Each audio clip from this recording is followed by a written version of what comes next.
Autism ডেফিনেশনে যদি আমরা বলি, এটা বলে যে এটি একটি মানসিক বিকারজনিত সমস্যা যা শিশুটির জন্মের প্রথম 3 বছরের মধ্যেই পরিলক্ষিত হয়।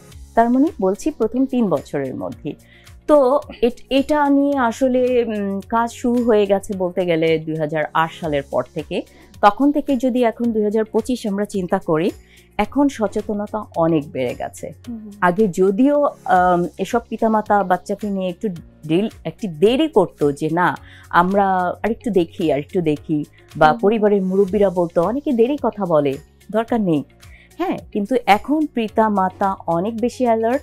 তারা দেখা যায় যে যখন কথা বলার বয়স বা তার বিকাশের বয়সটা থাকে, যেমন 1 বা 10 মাস থেকে 1 বছর এরকম টাইম, তো যেটা হয় এই সময় যদি বাচ্চা ঠিকমতো করে তার স্পিচটা বাচ্চার ডেভেলপ না হয়, সাথে সাথেই বাবা মা নিয়ে আসে আমাদের কাছে কোনো সমস্যা আছে কিনা। এর জন্যই আমরা বলি সচেতনতা অনেক জরুরি, সেটাই আমরা করে যাচ্ছি।